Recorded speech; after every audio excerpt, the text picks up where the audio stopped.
Thank you very much, Honorable Speaker. Honorable Speaker,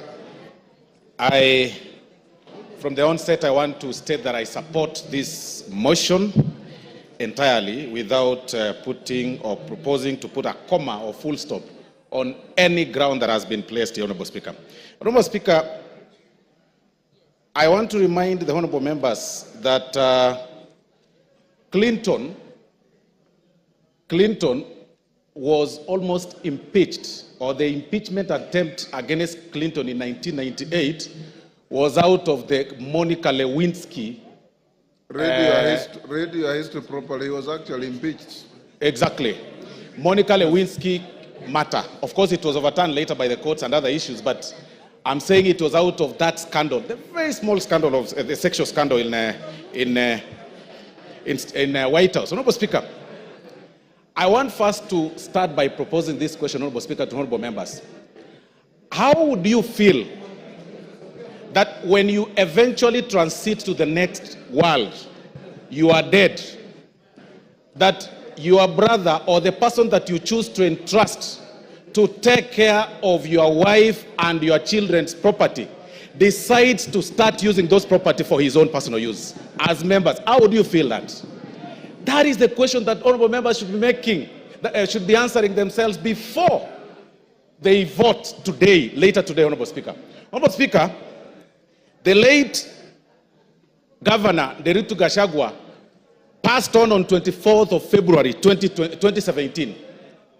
Between 2017, Honorable Speaker, to 2024, it is indeed true that the late governor then, amongst Mwai, Madenge, and Njoroge, he entrusted Mr. Rigathi, the deputy president, as the executor of his will.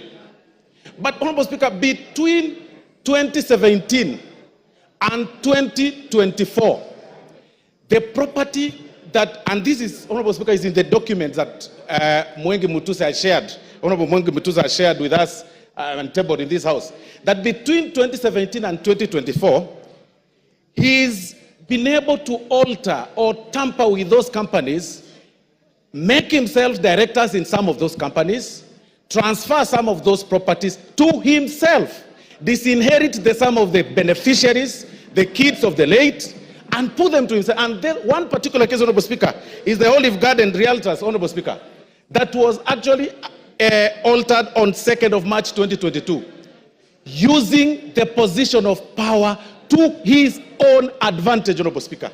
How can you explain that? He will then tell you, Honorable Speaker, that I bought, it's willing buyer, willing seller. Really? Does it mean that all your money that you've acquired, which is also questionable, the only property that you could identify is the property that is under the care or is supposed to help the family and the widows of your late brother? How wicked can we be? Then you come in full glare of camera and tell the members of the public that please let my brother rest in peace. I decided to hold this property in trust for them, when the brother, the kids, the widows, and the daughters and sons of the late are languishing in poverty and complaining and crying. It is total shame. You cannot use your position for that. Honorable Speaker, these are practical examples, and I'm telling honorable members to acquit themselves and go through ground 7, Honorable Speaker. It is actually on page 16 to 30. This is nothing but gross violation of the law, Honorable Speaker, taking advantage of their own power, Honorable Speaker. Honorable Speaker, and even to prove that, you will realize that those companies, by the time the companies some of them were being registered, the new ones, and the time the transfer of these properties were taking place, Honorable Speaker, the whole thing is actually contemporaneous. You need not to be a rocket scientist to know that clearly this is fraud and this is this was taking advantage of the late. I want to remind the Honorable Deputy President of the good book in the book of Proverbs chapter 15, verse 25, that the Lord will tear, that's what the Bible says, that the Lord will tear down the house of the proud, but he will establish the boundary of the widow. That is why we are here today. If there is no other reason that has brought us here, Honorable Speaker, it is to protect the family that is being disinherited of their property under coercion, blackmail, and threats. If there is no other reason, Honorable Speaker. And that is why, Honorable Speaker, even it's actually biblical again, in the good book, Honorable Speaker, of the book of Exodus 22:22, that do not take advantage of the widow, do not take advantage of the fatherless. If you do, and they cry to me, I will certainly hear their cry, and my anger will be aroused, and I will kill you with the sword.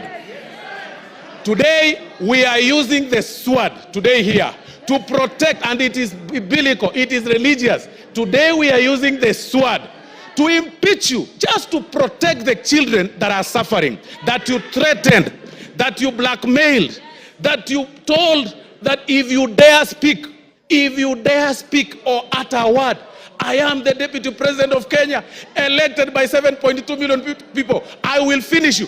Finish who? We will finish you today in this floor of the House.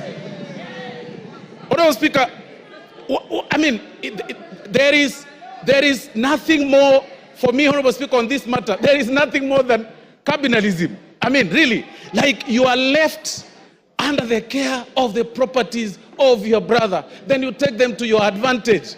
Your immediate brother. Then on TV you tell us that, you know, in the will, my brother gave me, and then he gave my wife, then he gave my sons. What about his children? What about his widows? What about his sons? What about, how proudly can you say that you are only enjoying the property of your brother? For that reason alone, Honorable Speaker, we say Gachagua must go. If there is no other reason, today Gachagua must go.